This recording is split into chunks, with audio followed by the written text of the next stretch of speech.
closer to the action this US election with full reaction and analysis. Sky News, the full story first. The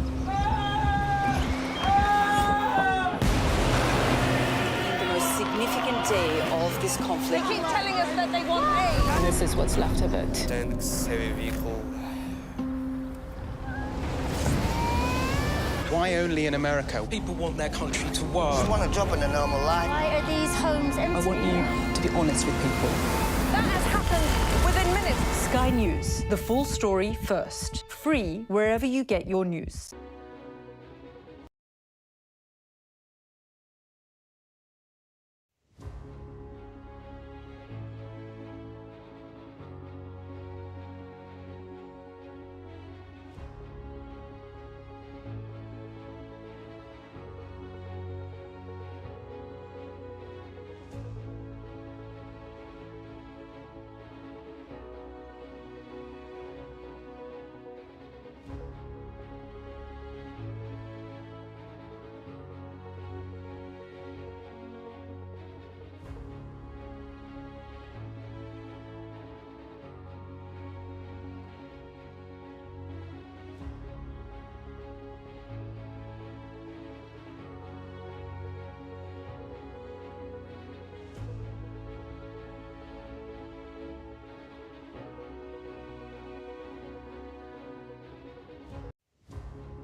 It's 10 o'clock. This is Sky News at 10, live from Beirut, our top story. The deadliest day in decades for the people of Lebanon, with Israel now saying it's at war with Hezbollah.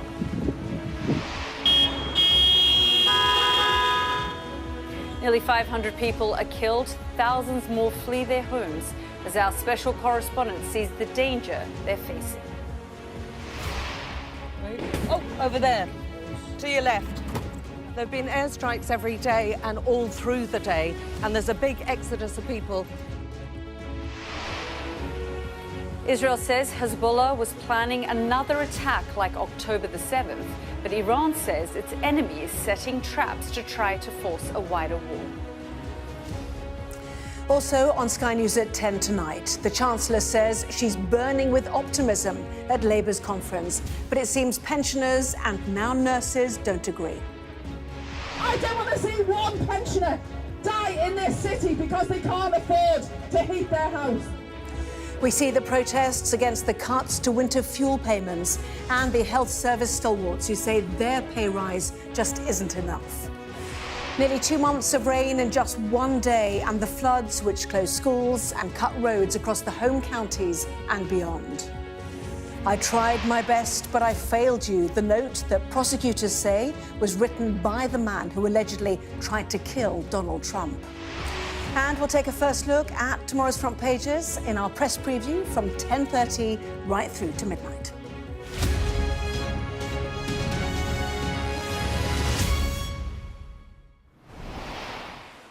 Good evening from Beirut. I'm Yalda Hakim. Israel's Prime Minister told the people of Lebanon his country is at war tonight, though not with them. After at least 492 people were killed across Lebanon today, those words may ring very hollow. Israel's fight is with Hezbollah, said Benjamin Netanyahu, as his military warned Lebanese people who live near the militant group's sites to leave their homes. Traffic jams here in the capital and elsewhere showed many were listening.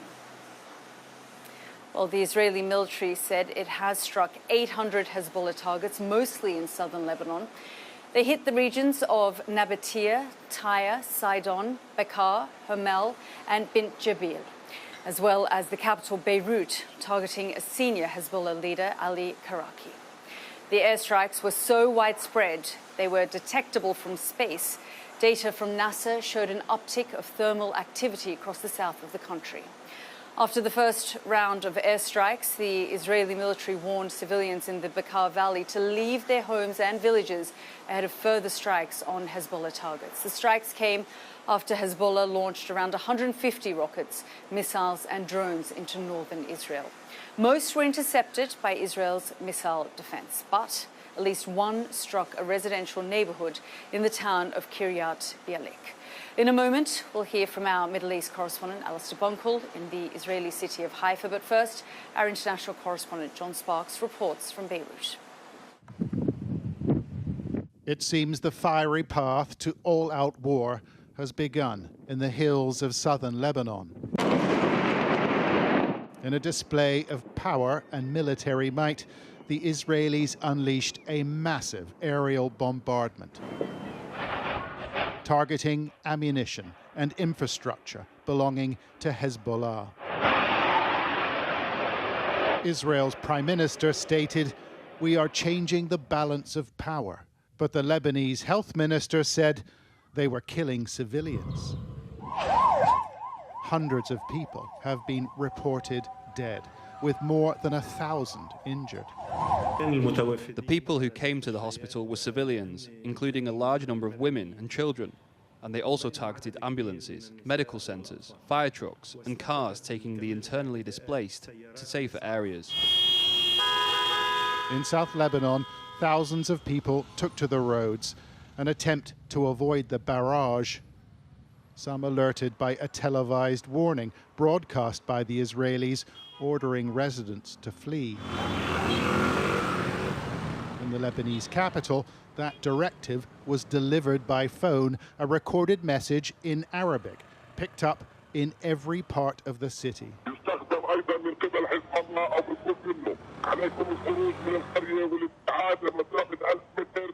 Leave, it says, if you live near a Hezbollah site. Get at least 1 kilometre away. We saw chaotic scenes on the road, people and possessions streaming out of districts controlled by Hezbollah. On the pavement, a software engineer called Mohammed told us his friends had all got the message. What do you make of it? I've already heard from a couple of people they're leaving to the north, to the mountains. Yeah. What's your sort of reaction to it? It's definitely like a fiery moment. I'm going also to prepare some stuff to leave. Really? Yeah. Okay, so you take this seriously? Yeah. I'm going just to get my passport, just to be ready and go back to the north. Mohammed's family lives up country, and we followed him back to his flat to watch him pack. Everybody knows about Gaza, where Israeli warnings are generally followed by airstrikes. Mohammed, will it be a relief to leave? Things are going well here. Lebanon was fun a couple of months ago. Job is good. This is it. I don't want to leave because I'm enjoying Beirut, but if it's a safe decision, we have to make it. The fear has ripped through this city, and it seems nobody is immune. This building houses the Ministry of Information. And a staff member here got a call this morning from the Israeli army telling her to evacuate it. But it doesn't belong to Hezbollah. This is the government of Lebanon. People are wondering just how far the Israelis are prepared to go.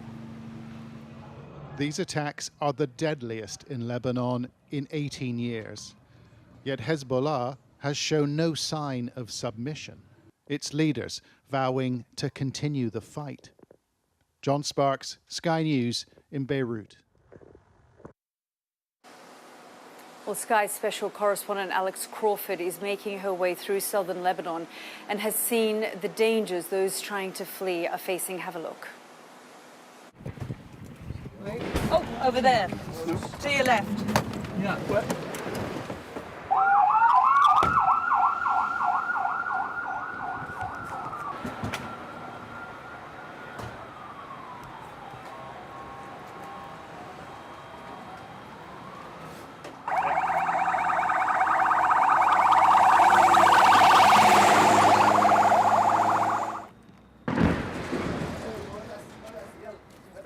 There have been airstrikes every day and all through the day, and there's a big exodus of people.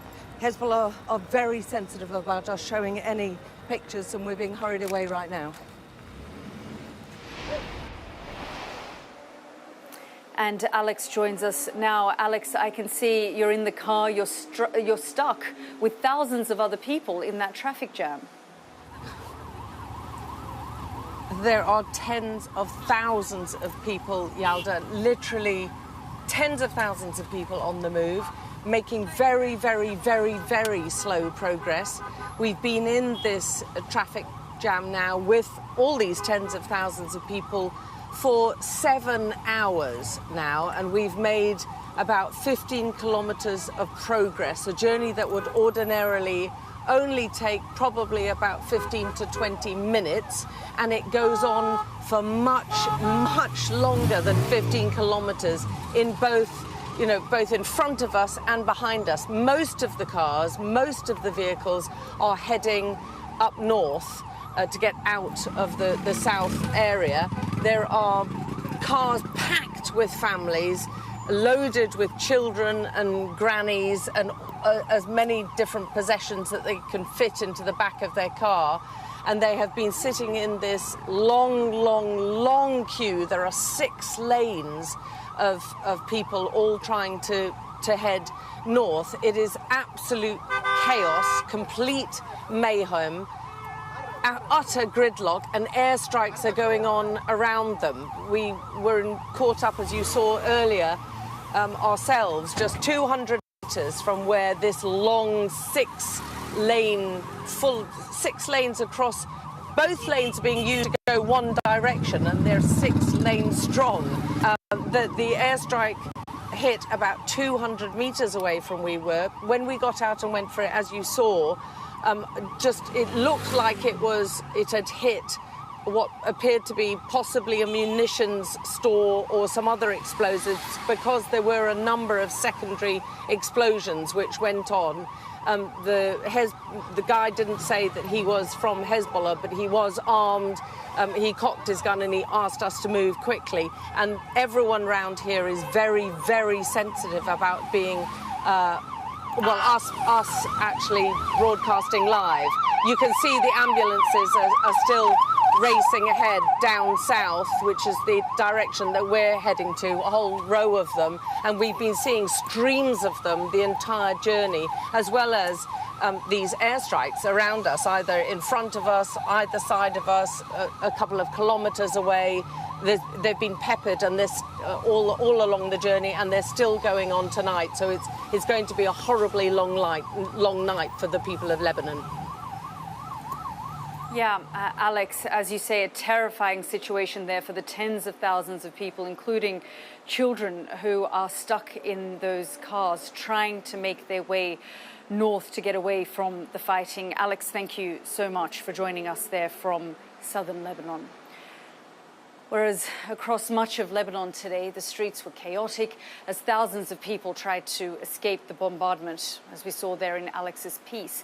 In northern Israel, they were quiet. Around a quarter of the country's residents are living under restrictions on their movements. designed to keep them safe from Hezbollah's rockets. Our Middle East correspondent Alistair Bunkle reports from the city of Haifa. All day, fighter jets have been in the skies of northern Israel, flying across the border to hit Hezbollah. They've pounded Lebanon in the heaviest strikes of the war so far. We have to act to stop the threat of Hezbollah. Hezbollah was planning to do a larger scale of massacre than the 7th of October in the northern Israel. And we will have to make sure that in any one of our borders, we are safe and there is no threat of a 7th of October in any one of our borders, never again. Throughout the afternoon, Hezbollah fired missiles towards Haifa and deep into Israel, including the West Bank. Most of them were intercepted. That's the fourth wave in under an hour. You can hear I counted 6, 7 interceptions there.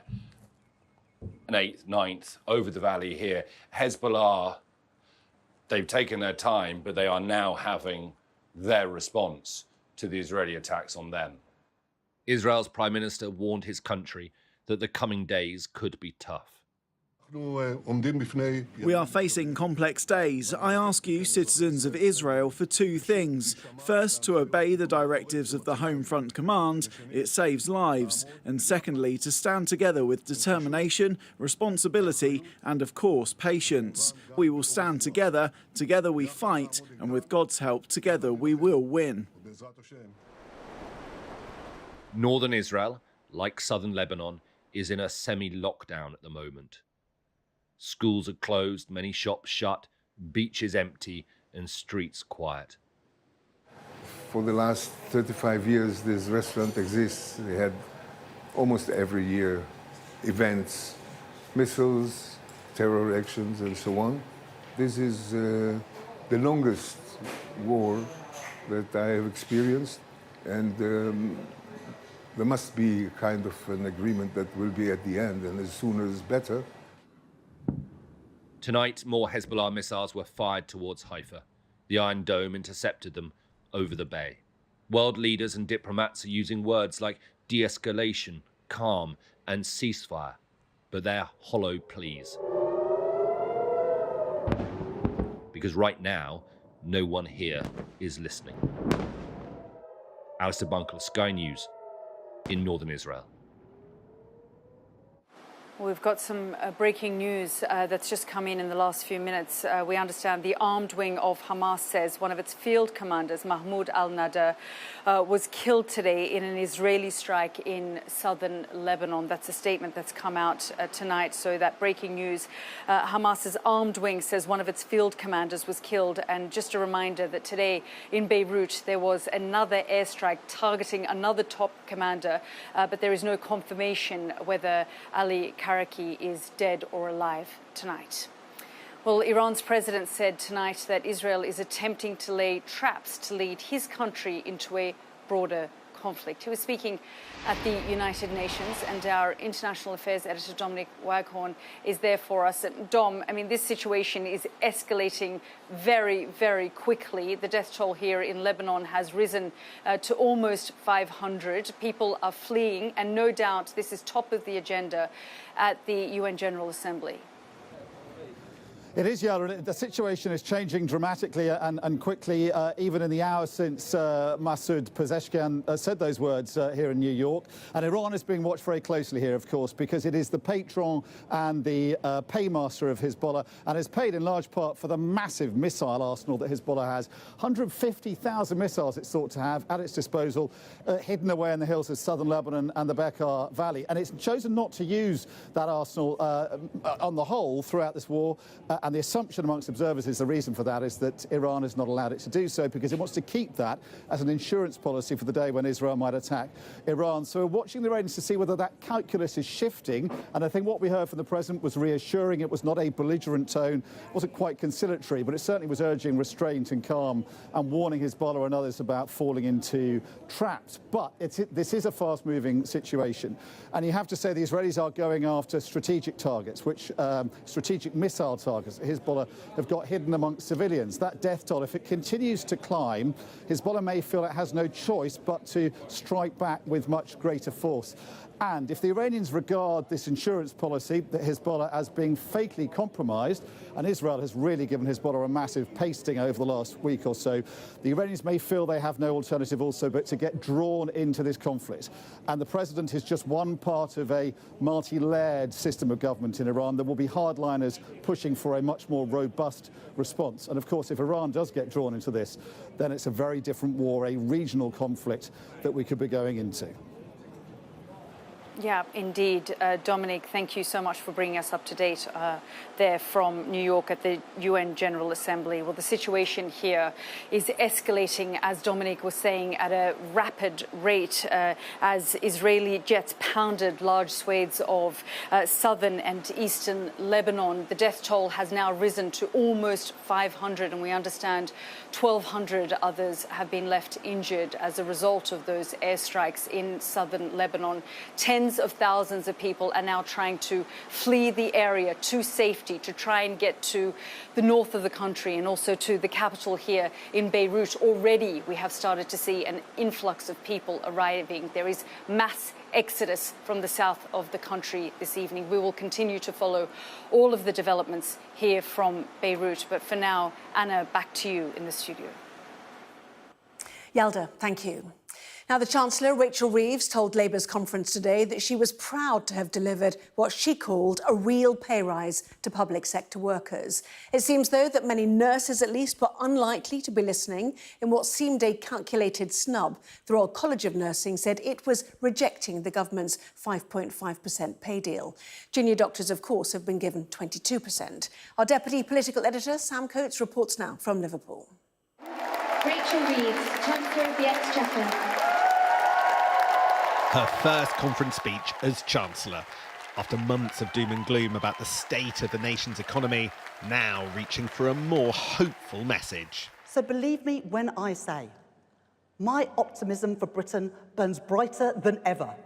My ambition knows no limits, because I can see the prize on offer if we make the right choices now. The familiar promise of discipline and tough choices were here, but also a hint that she will be borrowing more rather than cutting back projects to get Britain going. Growth is the challenge, and investment is the solution. Investment in new industries, new technologies, and new infrastructure. Not backing down from her most controversial decision to date. And I made the choice to means test the winter fuel payment, so that it's only targeted at those most in need. I know that not everyone in this hall or in the country will agree with every decision that I make. But I will not duck those decisions. That what applause in the hall, so not everyone looked thrilled. I thought we were voting for change, Rachel. An interruption from the floor as the Chancellor was heckled by a protester. A speech that was light on detail and policy, but a handbrake turn in tone. Labour knows the public are hungry for a little more hope. The watching cabinet got the message too. Today's speech was showing the direction of travel. It was moving from a period from where we've been really honest and brutally upfront about the extent of challenge our country faces.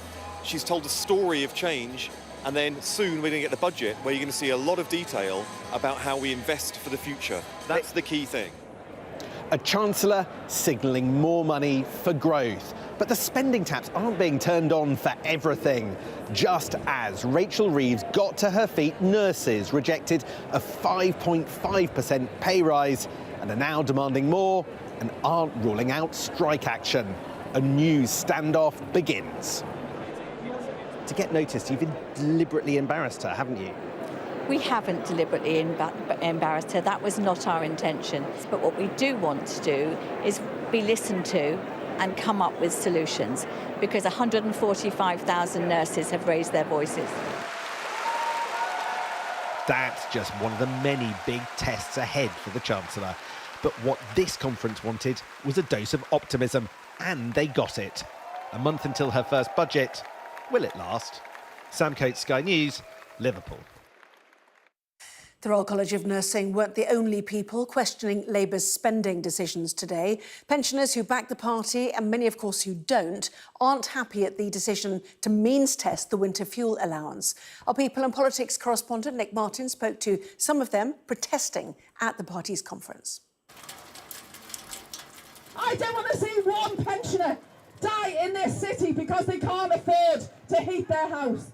Labour's decision to scrap winter fuel payments for up to 10 million pensioners has opened up a new and bitter dispute. Let's show them who we are. A rain-soaked protest on the edge of the conference hall set an angry tone for this new Labour government. It doesn't give a toss about working class people. And I'm a pensioner and I've been affected. And, you know, I'm really angry about it. I'm going to have to reassess where I stand financially and look at that. And certainly we do have to make choices about when we turn our heating on over winter. And that will continue. How they're treating people like this and how we voted for them is another thing. False promises. More than 150 miles away in Northamptonshire, 81-year-old Kevin McGrath says he couldn't afford to protest in Liverpool. He says he's more concerned about how he's going to pay his bills this winter. Why go to the poorest elderly people to take from them? There's something grotesque about that. Greed is a poison of society. Do you think this is greed, though? Because the government say that they've got a £22 billion black hole. Their job is to steady the economy. They are trying to find ways to steady the economy. So is it a bit unfair when governments have to make very difficult decisions? That's what they would say, Kevin. Yeah, fully agree. And I can understand that 100%. But where are they starting? With me, at the bottom. You know, why don't they start at the top?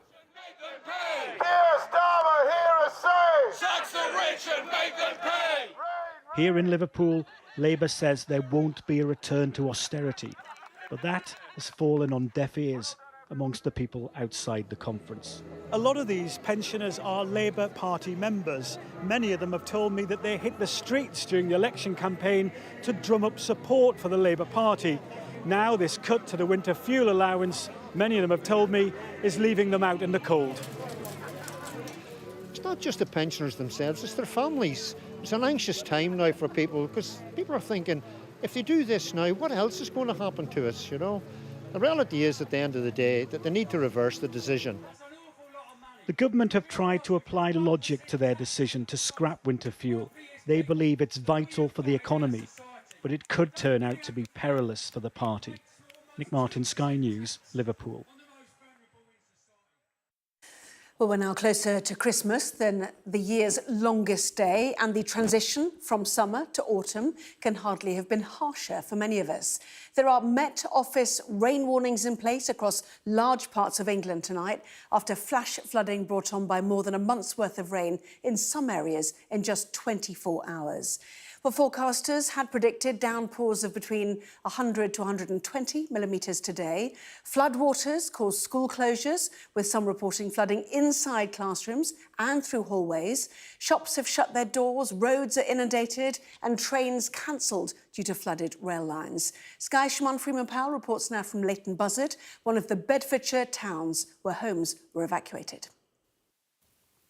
A weekend of heavy rain, hail and thunderstorms has led to this, a sure sign that summer is officially over. In Bedfordshire, some schools were forced to close, and many residents took time off work to assess damage done to properties overnight. Like Cheryl, who says the sandbags provided didn't stand a chance against the heavy downpour, and she has no idea how costs will be covered. We have found out that there's a clause in our insurance that doesn't cover us for flood, so we're not insured. I don't even want to think about it, to be honest with you, because I don't know what we're going to... If it needs replacing, what needs replacing, I haven't got that far yet, and how much it's going to cost us. Just a few minutes up the road and flooding has turned roads into rivers. Sunil has lived in this area for more than a decade and says the situation is unprecedented, but entirely preventable. I'm not angry, I'm stupefied at the way, the inability to actually look at cost-effective solutions. We're not saying do an expensive job, do a job which is worth doing. Bedfordshire is just one of the counties hit hard by the rain, leading to some parts being submerged underwater. It comes as some parts of the country saw more than a month's worth of rain in just one day. In Warwickshire, even cattle were forced to wade through water, and many towns through Oxfordshire were brought to a standstill. Some tried to go about their days, but floodwater closed roads and caused transport chaos in the home counties.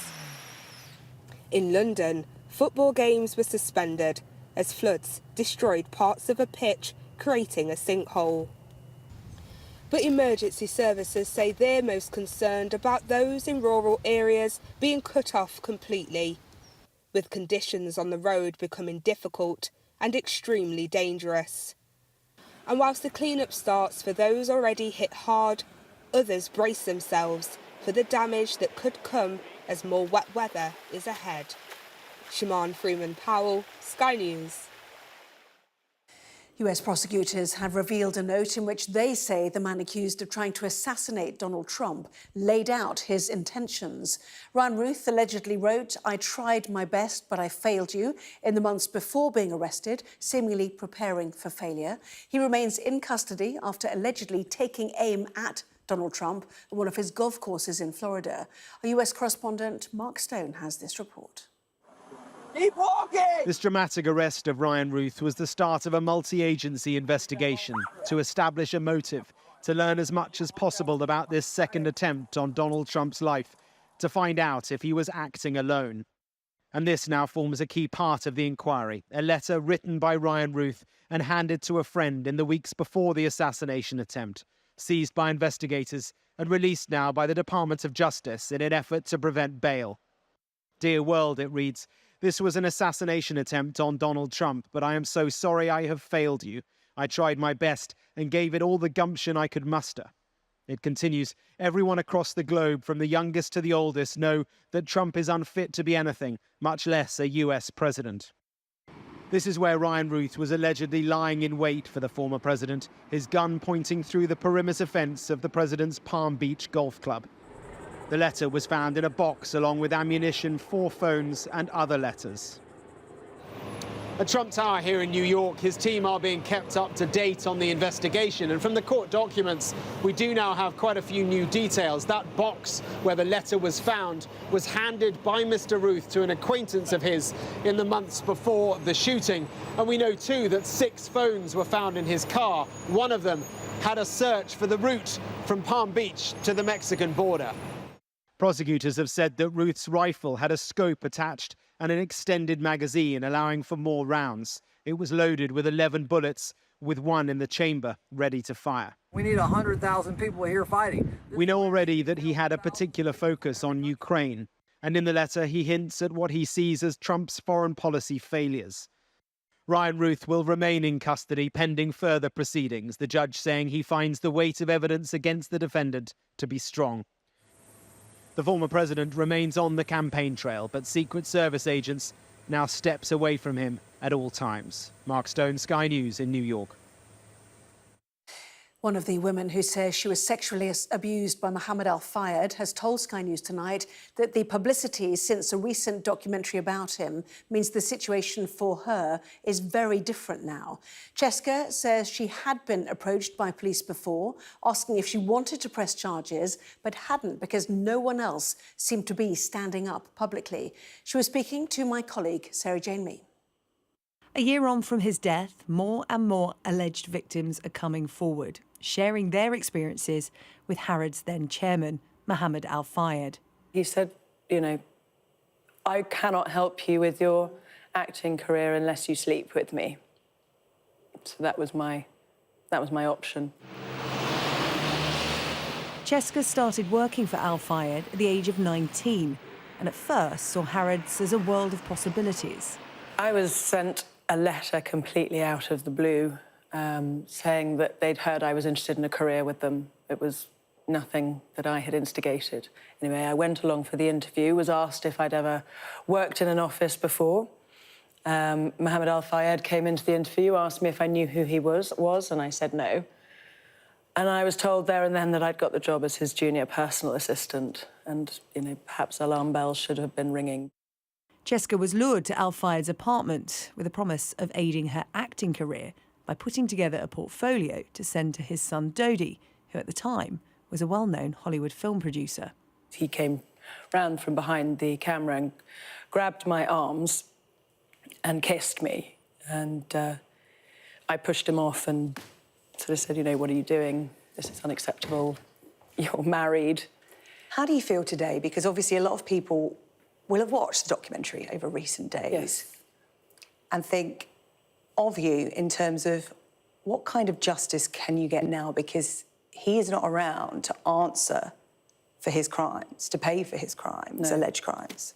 After the dispatches programme, I was approached by the police and asked if I wanted to press charges. But again, because no one else seemed to be, you know, standing up publicly, I felt there was no way I was going to be able to stack against somebody like him. Al-Fayed's death last year means he can never face justice. But women like Cheska are finding the confidence to speak out.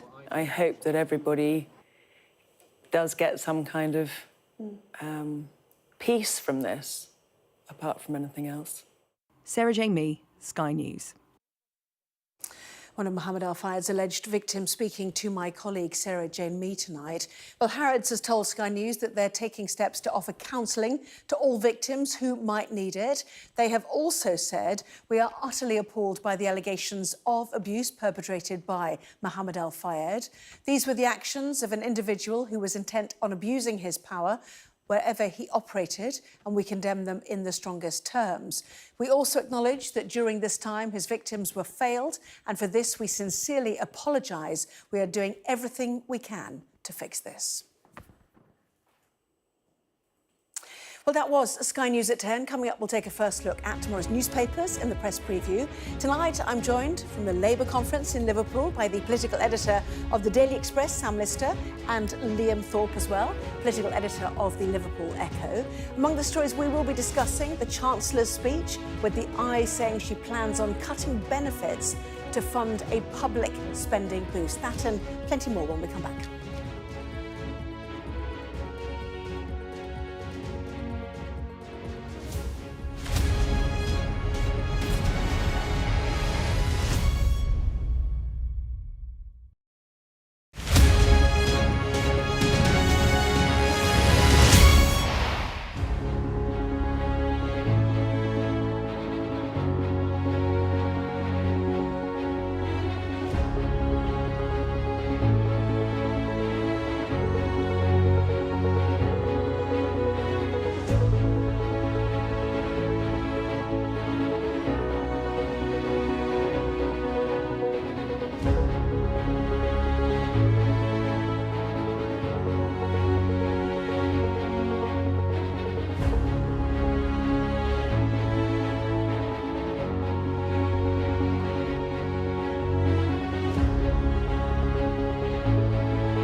There's always more to the news than a headline. We want to discover, to delve a little deeper, to find out what's really going on. Explanation, analysis, the people at the heart of every story. I'm Neil Patterson, and this is the Sky News Daily Podcast. So, by the end, we'll hopefully all understand what's going on in the world just that little better. Available wherever you get your podcasts. Well, this is Sky News. In just a moment, the press preview, a first look at what is on the front pages. First, though, a reminder of our top stories this evening. At least 492 people have been killed by Israeli strikes in southern Lebanon during the deadliest barrage in decades. Israel's Prime Minister has told the people of Lebanon his country is at war, though with Hezbollah, not with them. Iran's president has accused Israel of attempting to lay traps to lead his country into a broader conflict. And flood warnings remain in place across England tonight after some areas received more than a month's worth of rain in just a day.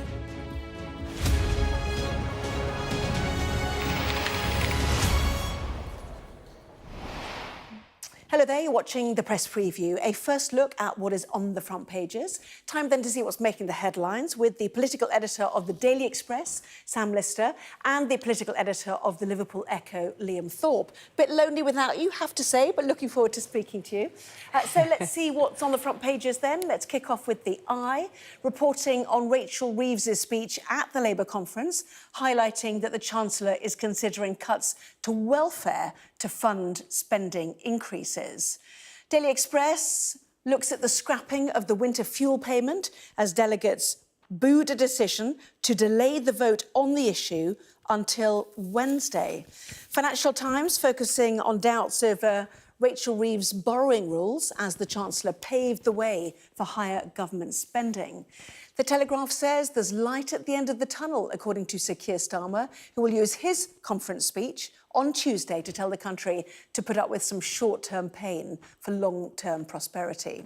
Similar story then for The Guardian, which also looks ahead to the PM speech. PM vows to end the gloom is the headline there. And after nurses rejected the government's pay offer, the Daily Mail has an exclusive claiming that union boss McLynch wants to seize control of the economy. Daily Mirror says Sir Keir Starmer will vow to bring in a Hillsborough law to prevent state cover-ups from denying victims justice. And The Times reports on a plan by the Prime Minister for a law that will allow investigators to access suspected benefit fraudsters' bank details and seize their assets. The Metro also uses a picture of the heckler at the Labour conference, but leading with a story of a spike in police seizing e-bikes linked to street crimes. And the Daily Star reports on flash flooding, which has hit parts of the country after a month of rain fell in just 24 hours. Don't forget, scan the QR code that you'll see on screen during the programme. You can check out those front pages while you listen to our guests. So let's head straight to Sam and to Liam. Welcome to both of you. First of all, the great speech by the Chancellor, the Iron Chancellor, Sam. How did it go down in the hall and what did you make of it?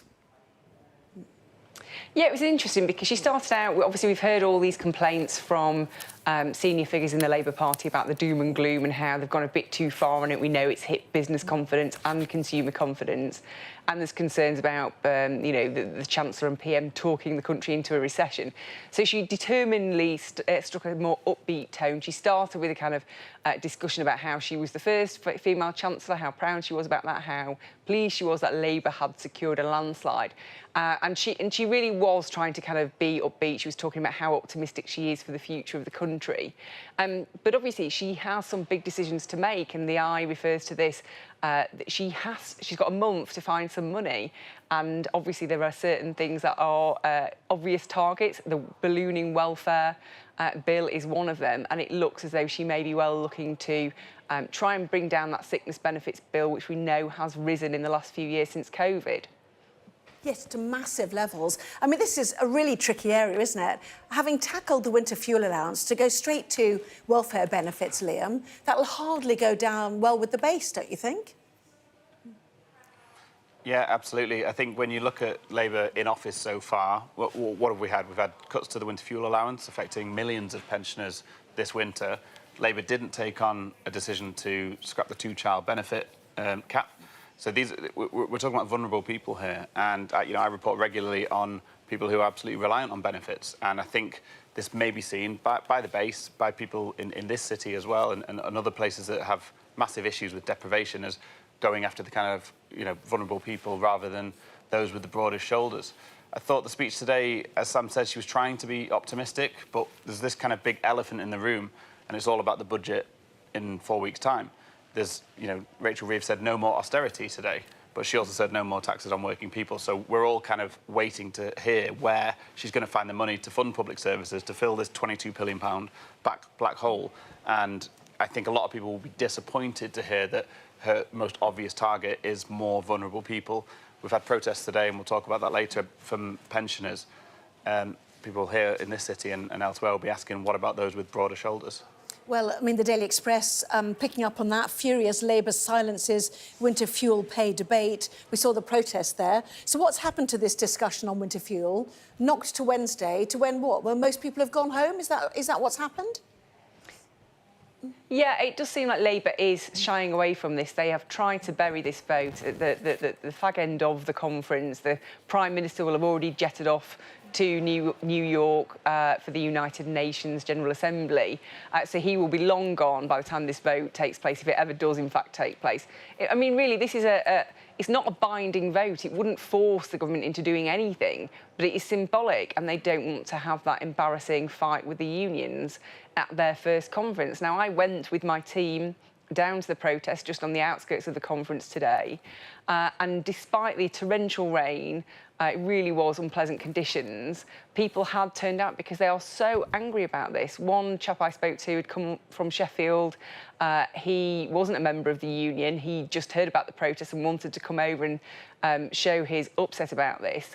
And that is what we're seeing. That is what we're seeing and hearing at the Daily Express every day. We receive more and more letters about this. People are very angry. And I think, yeah, although Liam was talking there about how vulnerable people are being put in the frame, and there will be concerns about that, I think the one thing I would say about targeting the pensioners is these are people who cannot take on extra work or find extra ways to make money. They are people who are on fixed incomes, and they do not have any ability to generate extra income by taking on extra jobs. If you're 80 and you're losing £300 overnight, £300 you were expecting to get, that is a huge amount to lose if you are on a low income. And although the Chancellor repeatedly says how she's protecting the lowest, the poorest pensioners, there are around 2 million who are really going to struggle this winter, who will not be helped. Can I just say on this, I've been speaking to pensioners in Liverpool this week, and there's quite a lot of people who are just over the threshold where they're not on pension credit.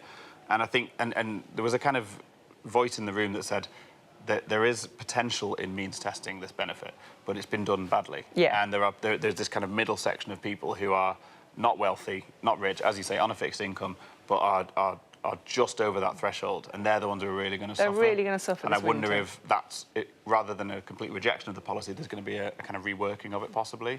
The problem is if you pegged it to the higher rate tax, 40% tax, which is the obvious thing to do, you actually just don't generate enough money from it. So it's hard to see how the Chancellor would go down that route. And also, they're not going to want to reverse the first difficult decision that they've taken. Exactly. So They're in a real hole of their own making. Yeah, sorry, I didn't mean to talk over you there. In the meantime, we had the chance to talk about her, her burning optimism today. It almost felt like she was inserting a few lines because she told to inject hope.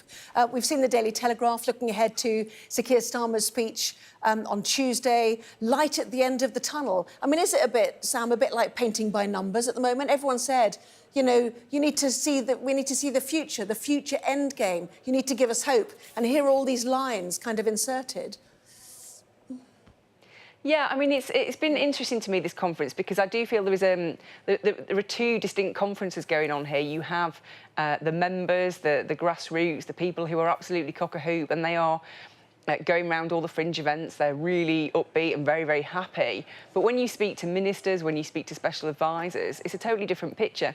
And they are really, really unhappy with how much gloom and doom the Prime Minister and the Chancellor have been spreading. And I think although they are, the PM and the Chancellor are very acutely aware now of the impact they are actually having on the economy by being so, you know, doom and gloomy, it's like a juggernaut, this. They're trying to turn around a juggernaut. They're trying to do a handbrake turn on the motorway in an articulated lorry. It just doesn't work. You can't go from one day saying things are so bad that we have to take money off poor pensioners to the next day saying, you know, it's all rosy and we're all feeling very optimistic about the future. It just doesn't really add up. And there's a bit in the middle that they seem to have missed. And I think that's the crucial problem here. OK, just have a look at The Guardian as well on that. PM vows to end the gloom as Labour seeks to lift spending restrictions. We'll talk about that more, no doubt. Lots more still to come in the programme, including a law for Liverpool and the victims of the Hillsborough disaster. We'll talk about that next. It's also in Liam's paper. Back in a moment.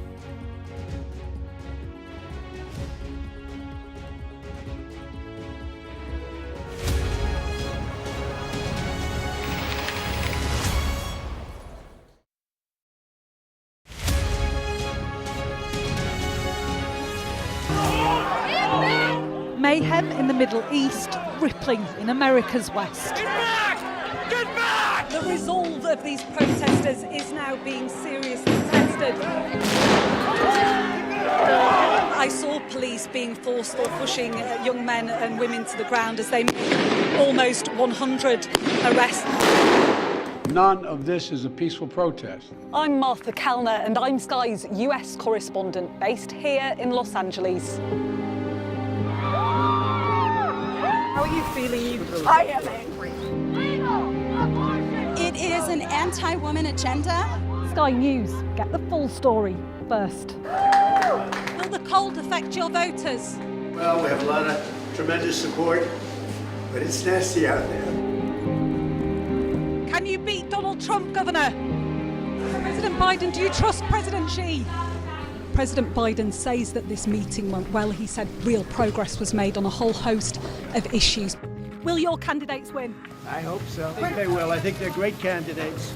There's no doubt that Kamala Harris and her team are harnessing the power of social media. Do you think Kamala is brat? Kamala's brat. Are you scared? Yeah, we were scared. It was terrible. Strong wind, building tearing down. As them say, our God works, so we can't do nothing. The people here know that worse storms may well be on their way. Free, wherever you get your news. Excited. I've had severe nightmares of these people coming in and just taking me in the middle of the night. Ghislaine Maxwell has pleaded not guilty to all 6 charges against her. Mum, how are you feeling today? Jeffrey said, you answer to Ghislaine, you just don't cross her.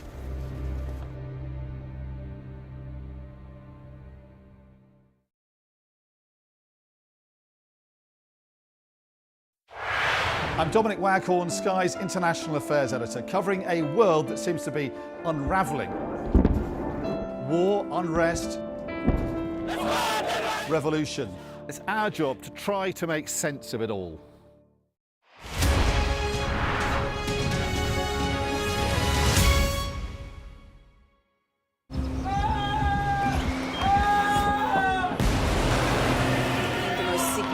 Day of this conflict. They keep telling us that they want aid. And this is what's left of it. Tanks, heavy vehicle. Why only in America? People want their country to work. Just want to jump in a normal life. Why are these homes empty? I want you to be honest with people. That has happened within minutes. Sky News, the full story first. Free wherever you get your news. I say, bring it on. With America divided and tensions running high, get ready for an election like no other. Join our teams as we follow the campaign trail as America decides. We will win, win, win. Get closer to the action this US election with full reaction and analysis. Sky News, the full story first. Welcome back. You're watching the press preview. Sam Lister and Liam Thorpe are still with me, live from Liverpool, though. So let's head back to you. And Liam, let's kick off with your paper. Also makes the front page, I think, of the Daily Mirror, which is to help victims of injustices. But explain more if you can. Yeah, absolutely. So this is obviously ahead of the Prime Minister's speech tomorrow. It was 2 years ago in this conference, in this same city, that Keir Starmer promised to bring in a Hillsborough law if he became Prime Minister, and this is him making good on that promise.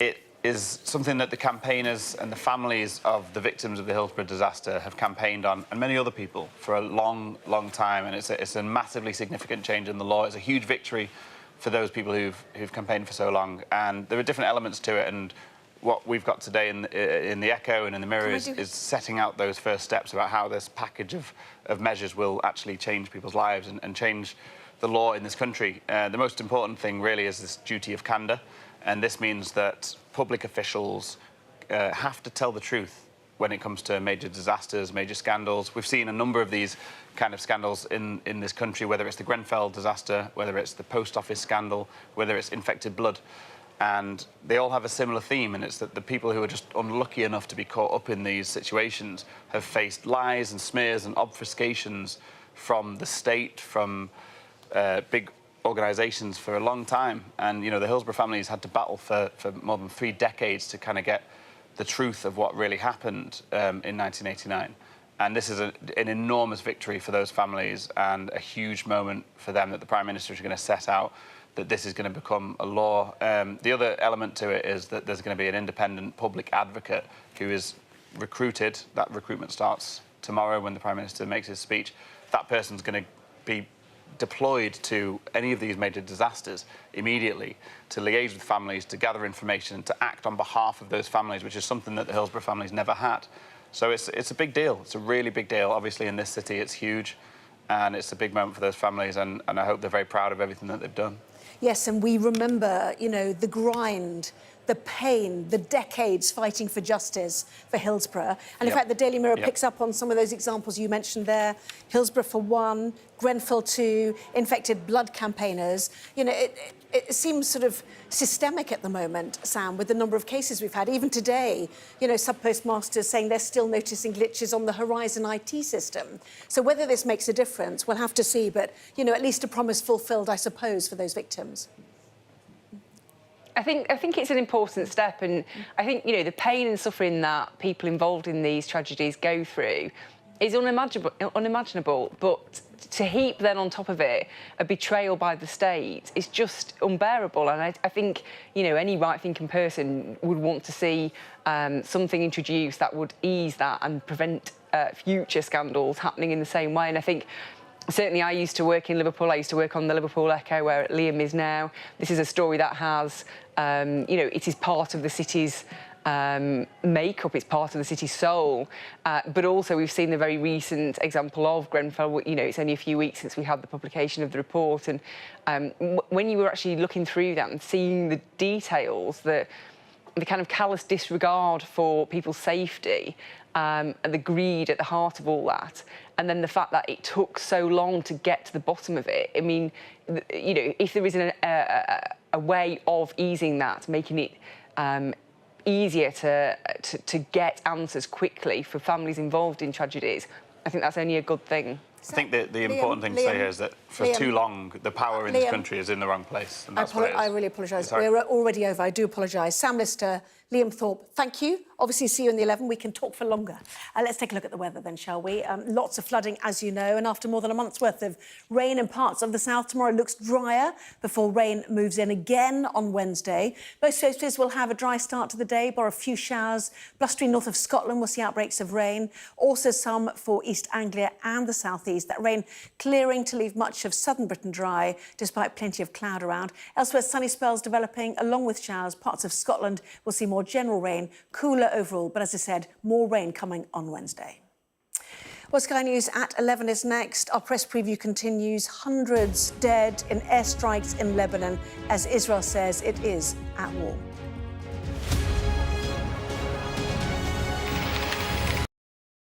There's always more to the news than a headline.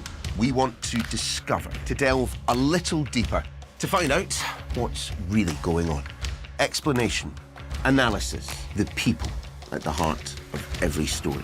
I'm Neil Patterson, and this is the Sky News Daily Podcast. So, by